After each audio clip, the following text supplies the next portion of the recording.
Success, it has been said, is not the absence of failure, but going from failure to failure without any loss of enthusiasm. My name is BJ Gramillion, and I am the host of the Rush to Fail podcast. This podcast was created to highlight and learn from others who have turned their failures into success in hopes that it will both inspire and encourage others to push through their trials and to not be afraid of short-term failure. Our mantra on this show is to fail often, fail forward, and rush to fail.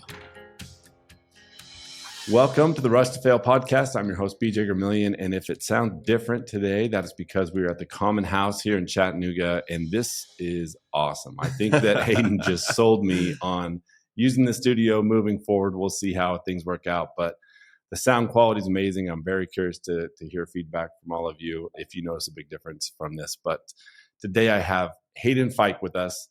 Haydn is, I would say, the next up and coming. He is it. Like, he's the guy, that, and I was telling him before the show, I was like, you just figured life out. And he's like, no, I haven't figured life out. I'm like, that's true. I don't know if anyone's ever really going to figure out life, but he sure is a whole lot further than I was at his age. And he's just really smart at, connecting. And in fact, the name of your LLC, isn't that the Art of Connecting? The Art of Connecting LLC. Yeah, that's my company. Okay. So let's start there. Tell me a little bit about that company. What, brought you to start that up? And I'm curious. Yeah. So it's funny because I was meeting with my CPA earlier, and my new CPA, because I'm onboarding a fractional CFO now. And we were talking, and I was like, yeah, my LLC. She's like, what does your LLC do? And I was like, so I have three different parts. So the Art of Connecting LLC is, first and foremost, we are a referral-based organization. So I refer business to different business owners. That's like my main income. I'm also a real estate consulting firm, and event business in the real estate world. So the Southeast Best Real Estate Meetup falls under that umbrella. And then also when people come and ask me for advice on real estate things. And then I also am a house flipping company too. So I flip houses. Once I have 2-3 deals a month going on house flipping, we'll break that out, but keep everything simple. I just kind of keep it under one umbrella for right now. So it's kind of like three different things that I do. And I would say those are like the three main things. Yeah. Yeah. So I'm curious. Okay. So you have three different companies. Your focus, which is genius, by the way, you've leaned heavily into, figuring out relationships and, how to nurture those.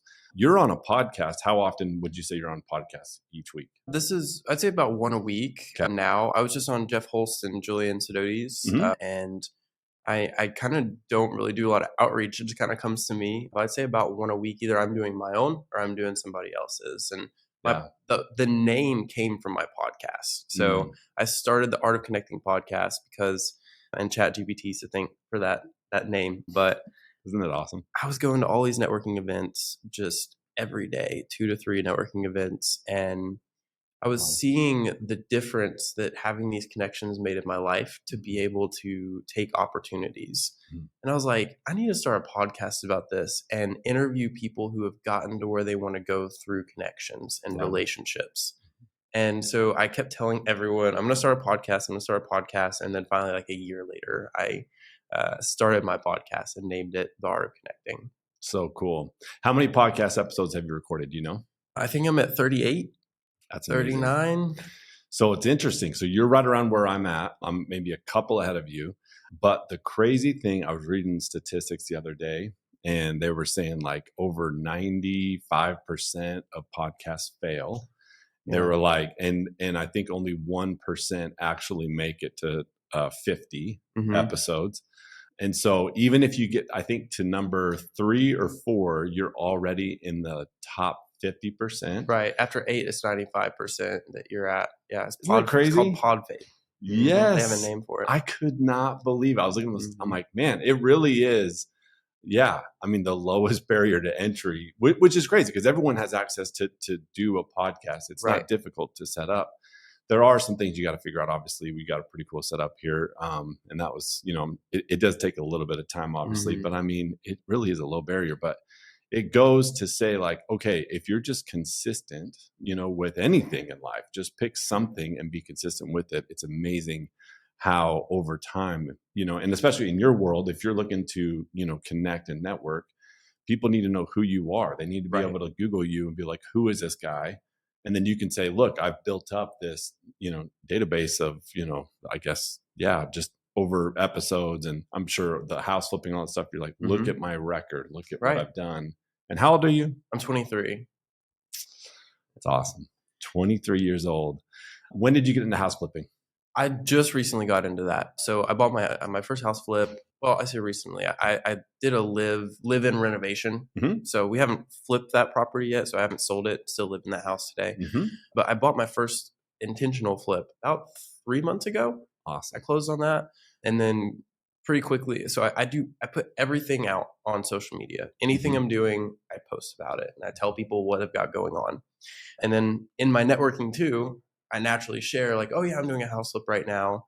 And I talk with a lot of new investors that are like, I really want to get into real estate, but I don't know how. And I'll take that meeting any day. Mm. And so my friend Dakota, we had been to coffee a few times. He's like, hey, there's this house across the street. Like, I think I could get it for a good deal.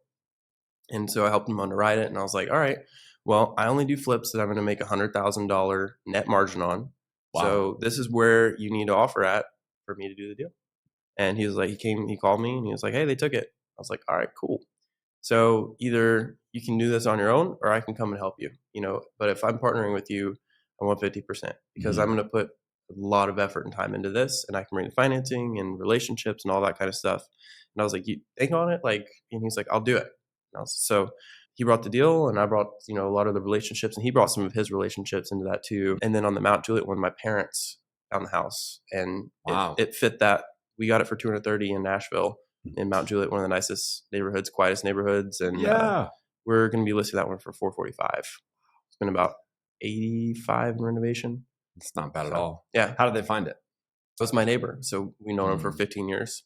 And my parents came to me and said, hey, Brian's thinking about selling his house. Mm-hmm. And I was like, okay, cool. And it happened like a whirlwind because I was like, all right, cool. Well, how much does he want? Because in this world, I'm used to, he wants $500,000 for a junker house. It's not worth it. And they were like, well, let me ask. And he was like, I want $230, but I need to close quick. And I was like, okay, let me, we're going to get serious about this. And so we closed from conversation of, I think Brian wants to sell his house to close with 10 days. Awesome. On that. First flip ever. Yeah. Whenever you get them whenever they say those numbers, because you're right. You're always expecting these crazy numbers. Yeah. And then anytime that's happened to me, I try so hard, and I'm sure my face, I'm sure my jaw drops every time. And I'm like trying so hard not to like act like, oh my gosh, what did you just say? Right. And there's been certain times where I'm like, did you say 230 or 330? Right. It's $100,000 difference. And they're like, no, yeah, just 230. And that's, I think, something that I've learned, and it took me a while to figure this out. And every time I hire a new sales rep, has to go out and find these type of deals for us, I have to explain to them, like, look, I understand that, like, for us, money, the price is everything. It's incredibly important. It's a big deal. Right.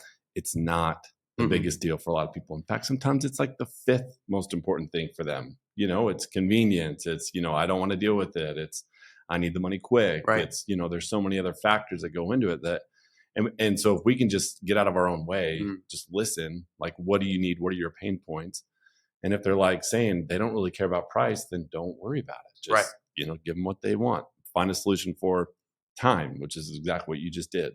And it obviously worked out great for everyone. So one of my favorite sayings to use, I'm going to be making some content around, and I just used it with my CP earlier, is what do you think is fair? Yeah. That statement has probably made me a lot of money, not current money, but future money, asking, what do you think is fair? Because what I think is fair may be 50% higher than what you think is fair. Yep. And all that matters when I do a business transaction is that you feel like I treated you fairly, right? That's what I care about. And, it may be the other way around. What you think is fair may be 50% higher than I'm willing to pay. Yep. And so then we can start the negotiation there. But so many people, I did that when I was wholesaling. I dealt with this a lot of like, well, I want your offer first. And I'm like, come on. Like, and then you have to beat around the bush of like, well, what do you want? And it's like, well, what do you want? And but now that I do relationship-based business, I already have a relationship with these people. And so I just got a deal brought to me. It's 100 and 150 in net margin in it, Wow. and it has appraisal in hand. Man. 150 net margin from where it purchases to list. Yeah. And the guy brought it to me, and he's like, I don't have the financing resources right now. Like, and so we're looking at doing 50-50 on that. And for me to bring the financing and expertise. So, asking that question, what do you think is fair, is very helpful, especially if you're negotiating with someone who you already know, but even if you're not, like, and it's not it comes across in a good manner of, I just want to treat you fairly. Right. But there is also the aspect of, what if what he thinks is fair is 40% less than what I was going to offer, we're going to go with his fair offer. Right? Exactly. There you go. Yeah. Yeah. There's so much that can be done. The minute that you can establish trust with anyone, it opens up the floodgates. It opens up all the opportunities, because that's the cool thing with real estate, is it doesn't need to necessarily be a cash offer. You could do seller financing, you can wrap things, you can novate, there's so many different channels, but all of that is contingent on trust. Right.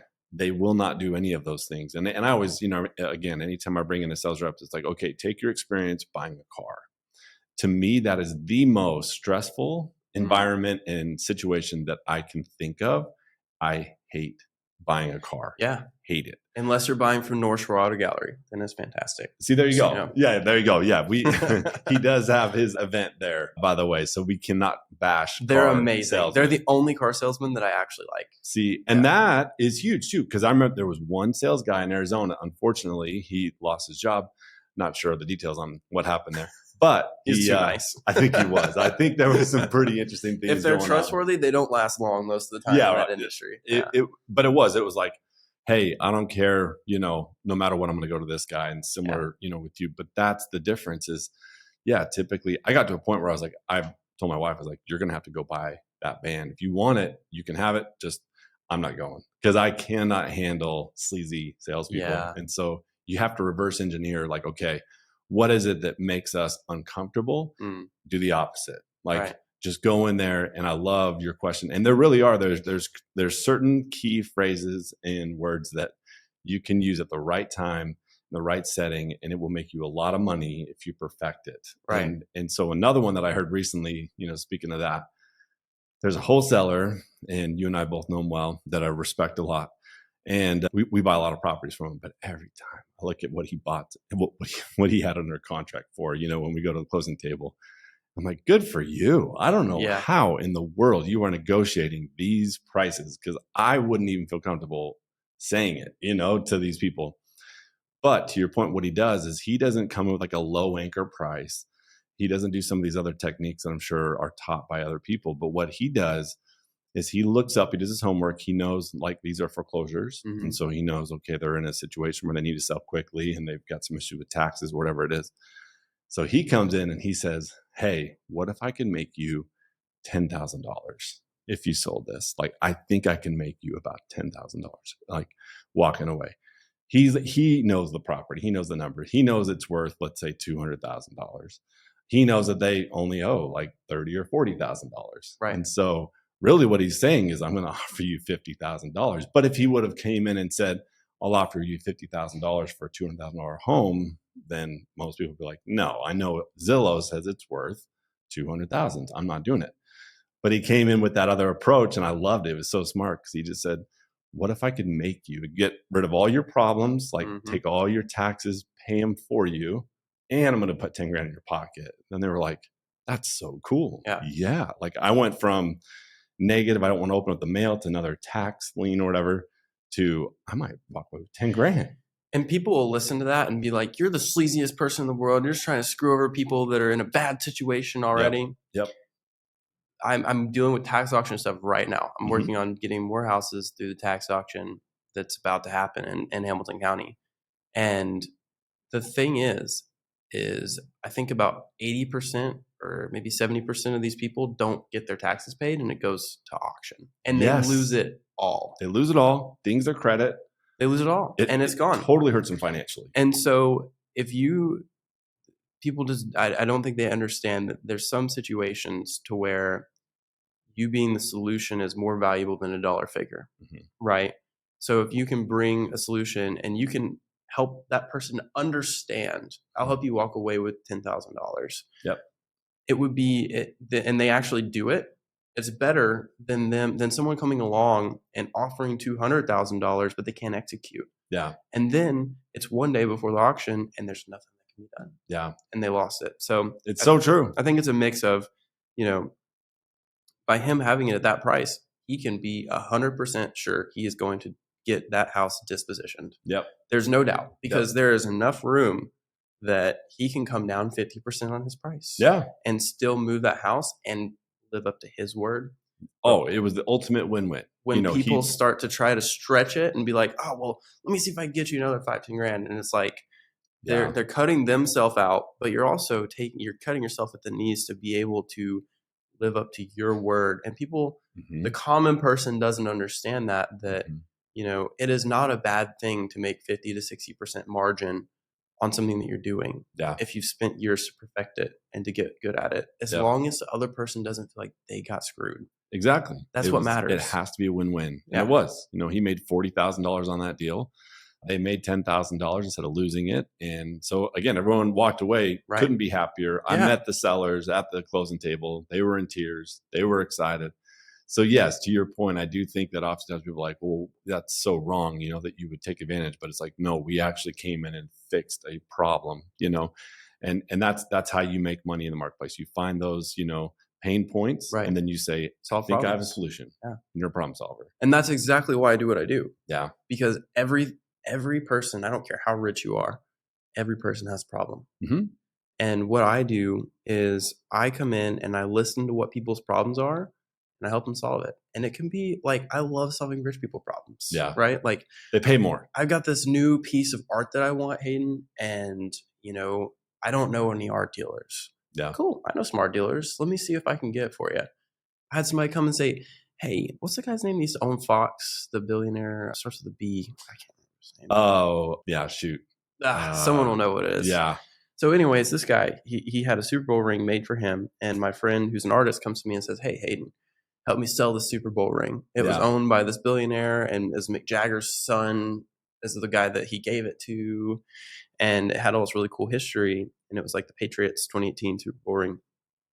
And I think it was 2018. But anyways, I wasn't able to help sell that. Mm-hmm. But just the fact that someone came to me and thought that I could, and I texted about 5 people, and I got really close, actually. There was a guy that buys Super Bowl rings, but he already had one from that year, so he didn't want it.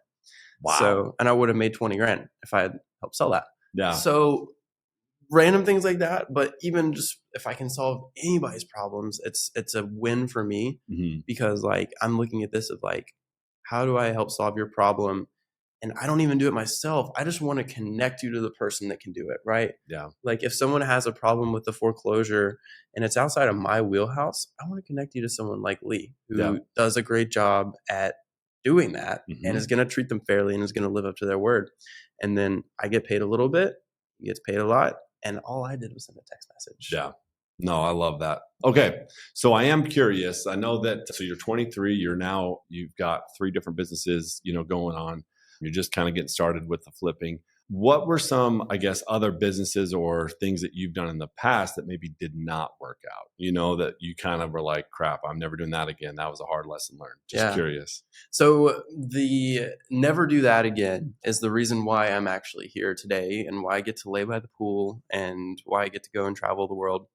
It actually had to do with the job. I was working at a large Fortune 150 company here in Chattanooga. And I had the dream job. I literally had a job offer written and signed there was only 10 people that get this job, and there's 10,000 people that work at that company. Wow. And doing what?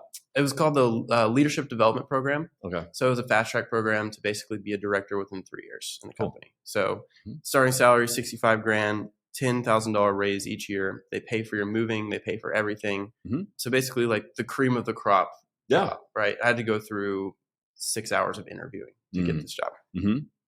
But I made a mistake, and that led me to get fired. So I was an intern at the time, and I had this job offer for after I graduated. Mm-hmm. And so I got fired from that job, and I got escorted out of the building. They literally the creepy thing was they knew where I was sitting upstairs. Like they didn't have cameras you could see, but they knew exactly what desk I was at. They took my stuff down. We took our keyboard and and our computer. Like, you're not going to be able to access that, but we left everything in your bag. And they like security walked me out of the building. And I was like, that is never going to happen to me again. Mm-hmm. I messed up Mm-hmm. and I had to pay for my screw up, right? Yeah. But what I learned out of that was I'm never going to be fired again. Mm-hmm. And that's when I started building what you see today. I mean, it's 3 years in progress or 2 years in progress, right? Mm-hmm. I'm just now, like, I just formed my LLC like at the beginning of like at the end of last year. So Mm-hmm. like, but that event led me to be like, all right, I'm going to do whatever it takes to never have a W-2 again and never have someone say you're fired. Yeah. And that's awesome that it happened at an early age. It's funny because I've actually had the same experience, and I was, probably, 20, 26, 27 at the time with Ever Jones. And yes, made a mistake as well. Got my license, real estate license. They don't allow that. And they let me know that and did so by kicking me out, escorting me out. Same thing, leaving the computer. We own everything, all the door knocking, all the cold calling you did, all the clients you brought in. They are now ours. You get nothing from that.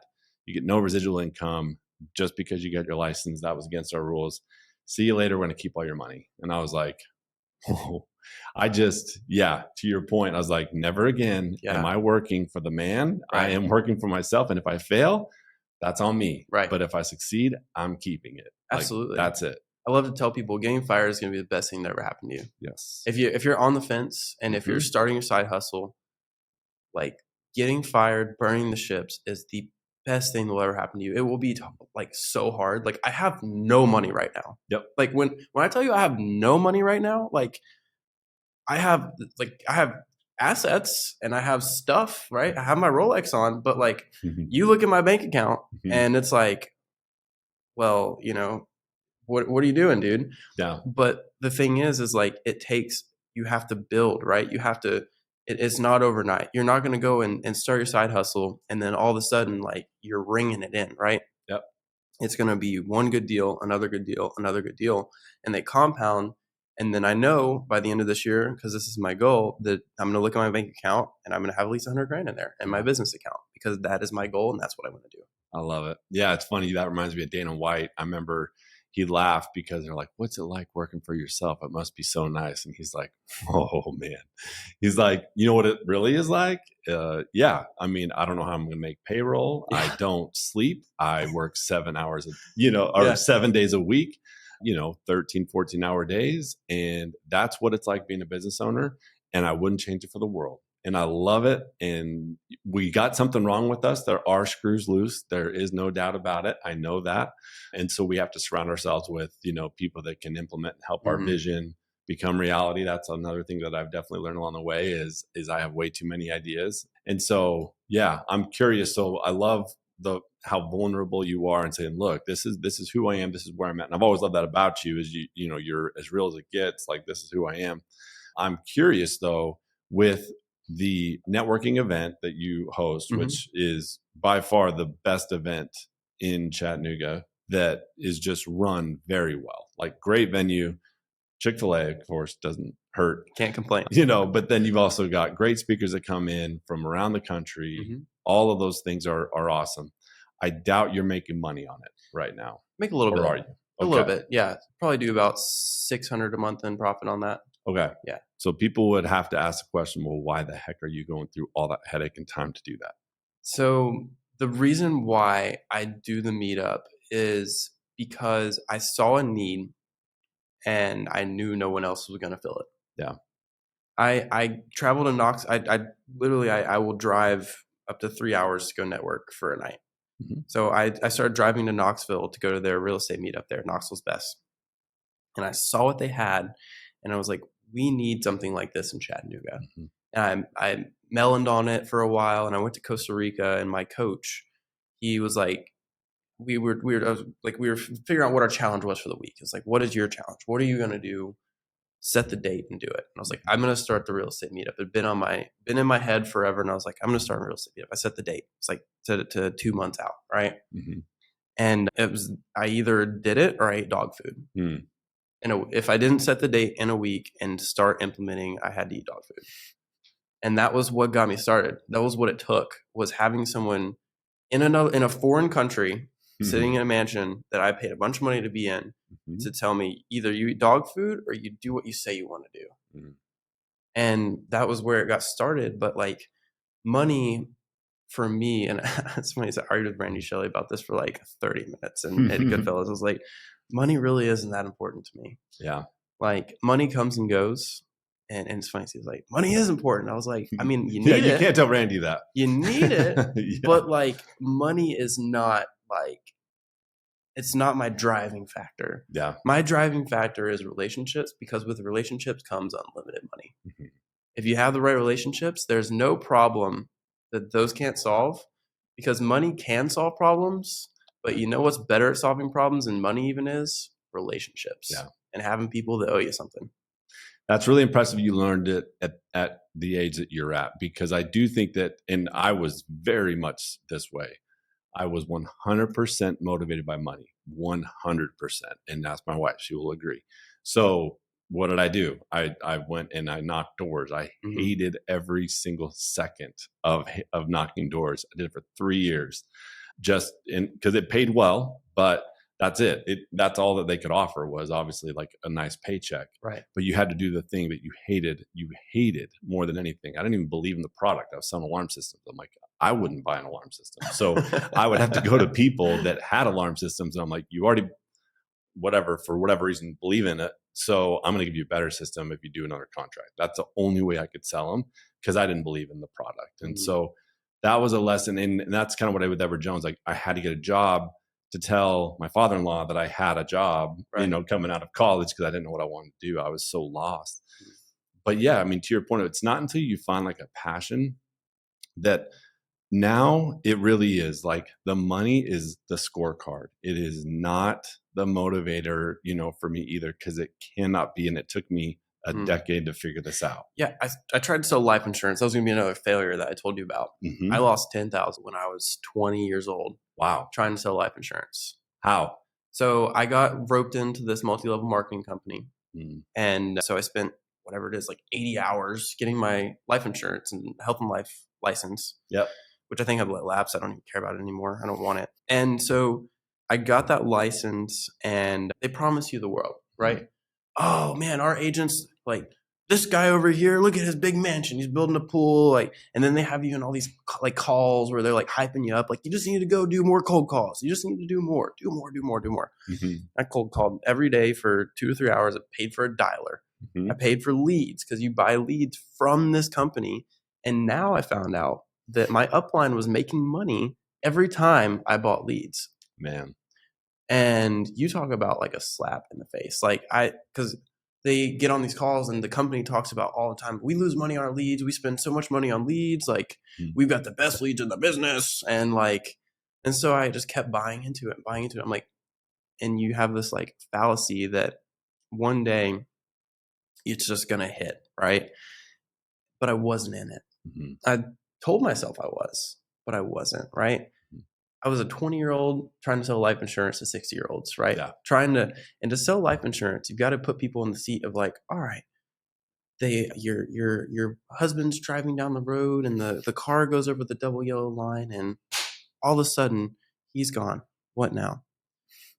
And you got to get people to literally like cry and think about their significant other dying. Yeah. And then you're like, oh, okay, perfect. Well, I've got a product for you that can provide for you in that situation. And it literally like, it didn't feel right. And I sold. I mean, I probably sold about 10 grand worth of policies that I made money on. Like, I made 10 grand, but I spent 20, right? Yeah. So, and then I lost a year of my life, right? I spent a year of being holed up in my house, cold calling, when I could have been actually like, even just if I was working at W-2, it would have been like more fulfilling. Right. But you live and you learn, right? That helped me learn that, and this is a biblical concept too of, I can't remember what verse it is, but if you chase money, it'll fly away like the eagle, right? Like if you're running after the money, and this, even if you're not a person of faith, this is true. Like if you're running after money, it's going to be like a bird flying away from you. You can't jump up and grab that thing, right? Yeah. It's gone. Because if you pursue it, it runs, right? But if you let it come to you. And this, of course, for someone that doesn't have money, they're gonna be like, oh, well, I'm just waiting for it to come. And it's like, but you've got to do the action. If you do the action first, the money will come after. Yeah. Yeah. And there's so many people that I've talked to in life. In fact, I met a gentleman last night at the meetup. Super cool guy. In fact, I told him, I was like, I gotta have you on the podcast, because he's like 65 years old. I met his kids. I know his kids really well, and they're wholesalers. They live in California, and you know what I'm talking about. But he's from Iran. My wife is from Israel. And so at a young age, you know, they had to flee because of religious persecution and those kind of things. And so they came to America, and he was like, yeah, you know, just telling me, you know, made a bunch of money, made millions of dollars, put in the stock market, lost it all.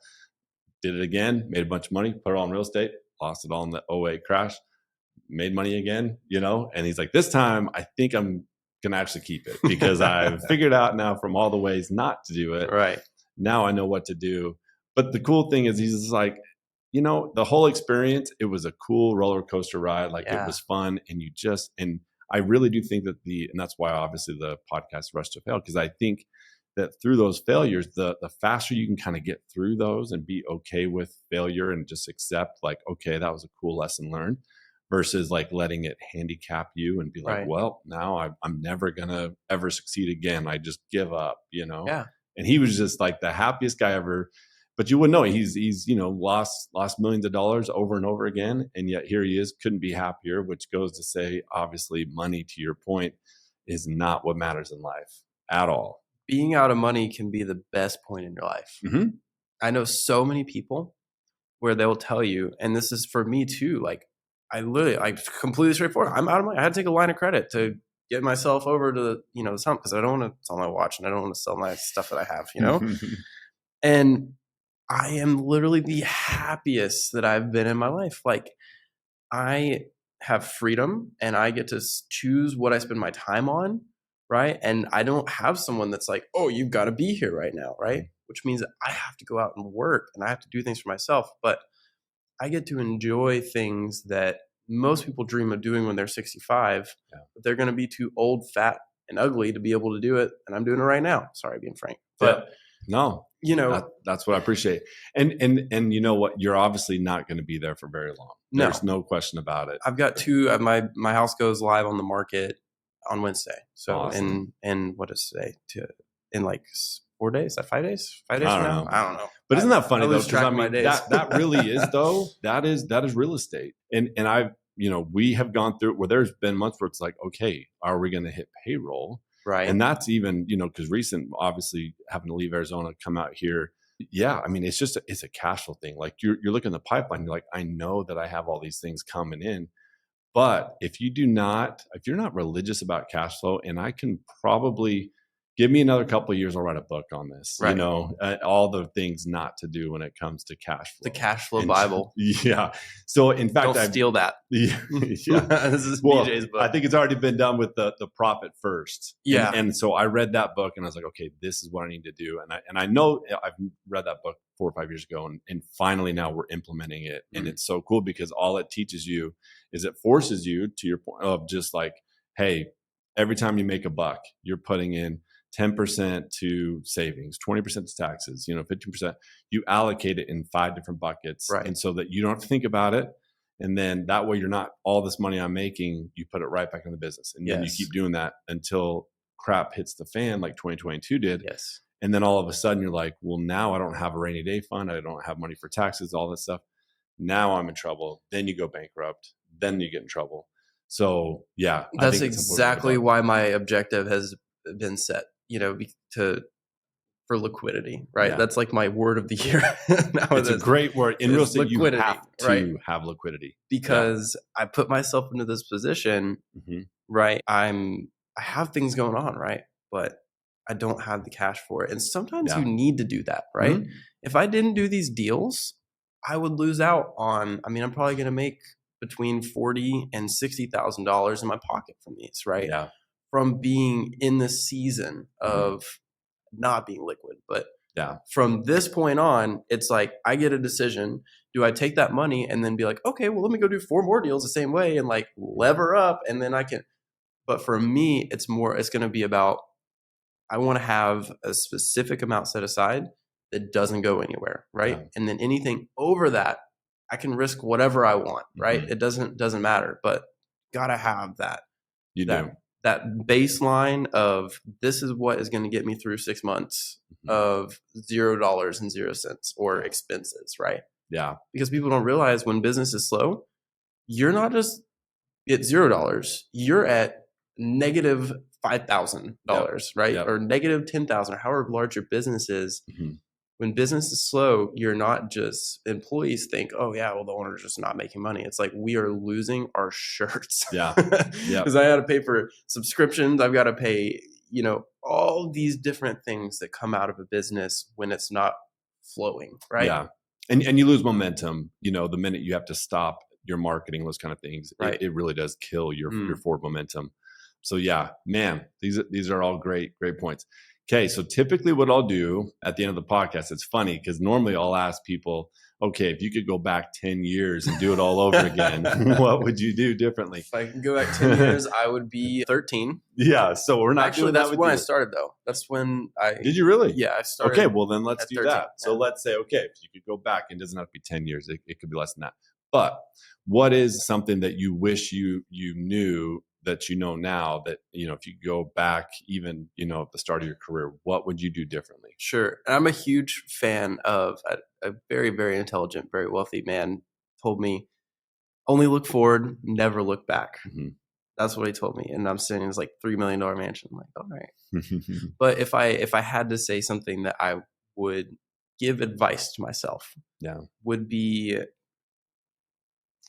I would say like, always put people first, because there have been several times in my life where I put myself first, Mm-hmm. and it led to detrimental impact to my future, right? But I would definitely say like put people first, but also obviously when I was 13, I'm not gonna be going to a networking event, right? Yeah. If I had to go back 2 years, it would be to take every single opportunity you can to go out and meet new people. Yeah. Because new people like are the lifeblood of your business. Mm-hmm. If you are in business for yourself, or if you're in sales, or I don't really care what you're doing, like even if you're just an accountant, like new people, whenever you decide to move on to the next thing, or whenever you need something, because we all need something at some point, people are having people is the answer. It's so true. And it's so interesting to your point. Now we're at a position where we get all of our deals, in the last 2 months, I can say pretty much 90% of our deals have come from people that have just reached out to us and said, hey, by the way, I've got this coming up. You close on everything that I give you basically. And I know you perform. So I'm just going to send it to you now because you're Right. going to close. And so you develop those relationships. And I learned through that was, okay, if we invest our time and energy and effort into the top 5 or 10% of producers and not focus on the rest, because let's be honest, the 5 or 10% do 90 to 95% of the volume. It's the 80-20 rule. I think it's now like 90 or 95. Yeah, you're stepping it up. It really has. Like I think that Yeah. the gap is just getting bigger and bigger. Like the rich are getting much richer, than ever before. And I just think it's because that Pareto, principle, the 80-20 it's absolutely true in all phases of life. But I realized if I talk to this realtor who does crazy amount of volume, then that relationship is like me calling and making a relationship with 100 people. And because of that one person now, he leverages all those relationships, brings me those deals, and it's one relationship versus 100. And that way you can go a lot deeper with that relationship. So that was something, I really haven't figured that out up until I moved out to the South. Mm-hmm. Like in Arizona, unfortunately, I think it was a big city and maybe it's harder to do it there. I don't know. But here, very intentional about going to meetups and those kind of things, which is how I met you and how I appreciate what you're doing, because you figure that out so much sooner than most people. And it's just going to pay dividends, you're planting all these seeds, and it really is going to be pretty cool to watch what happens. Like I'm excited to watch it. Thank you. Yeah. And it's give and take too, right? Like it's give then take. I was talking with Molly last night about it. And it's like she was talking about how she feels bad about taking a gift. And I'm like, don't feel bad about taking a gift, but just give before you take, right? Yeah. Like, because if you've given someone something, then you shouldn't feel bad about them wanting to reciprocate, right? So I always try to figure out, like, when I meet someone new, and it's really important that I like and trust them, because my network is like my prized possession, right? My network is my business. So if I start putting bad apples into it, so I have to guard the garden. But when I meet someone that I like and I can tell they're legit, and I get a pretty good sense of this pretty quickly with people. Sometimes I'm wrong. Most of the time I'm right. But I'll introduce them to 2 or 3 people in my network and say, like, what are you doing right now? And they'll be like, oh, I'm getting into wholesaling. I'm like, oh, cool. What are some problems you're having right now? Oh, I'm not really getting enough leads, or I don't have the private capital to take down the deals that I want, or whatever the problem may be. I'm like, oh, okay. So I know the problem, and I instantly go in, and while I'm standing there with them, I'll connect them with the 2 or 3 people that can solve their problem. And then I get people that text me every day of like, man, that person you introduced me to 2 months ago, like I finally reached out to them, or I had a meeting with them a week later, and like I'm using them and they're going to solve my problem. And there's nothing that brings me more satisfaction. And that's me giving. But from my giving, I also receive on the back end, right? Like it's reciprocated. They pay me a referral. But like, even if they didn't, I was talking like when I was talking to Kayla, my CPA, I was like, even if you don't, like, all I care about is getting the right people with the right people with the right people, right? Yep. And if I do enough of that, I'll be all right. Yep. And it always will come back. That's one of my favorite books. I need to reread it, The Go-Giver. Have you ever read that? You had to have read that book. Yeah, I read that one. Pretty much is your book. Like, I feel like that should be your book, right? Like you should put your stamp on it. Yeah. But yeah, love it. This has been awesome. Yeah, thank you for having me. It's been a lot of fun. Oh my gosh, yeah. And I don't know why it took me this long to get you on the podcast, but glad that we did. I knew it was going to be amazing. Any last words, or actually better yet, I want to make sure people can find you. Yeah. And so what's the best way that people can reach out to you? So the best way to interact with what I do and see how what I'm doing and what's going on is the social medias. I post everything on Instagram and Facebook, literally everything, like probably more than you would want to know. I don't post my dating life on there, but if anyone's single, I am too, at least for now. There we go. So put it out there in the ether. Yeah. But that's the best way. It's my Instagram is at Haydyn, Haydynn, so it's spelled different. It's Haydyn Invest, INVESTS, and then Facebook is just Hayden Fike, and add me on there. And I post about. I'm actually starting a new content plan, so I'm about to start posting 2 to 3 times per day, just about networking advice, what I've got going on in life, and flips and renovations and all of the different things. So if you guys follow me on there, that's the best place to keep up.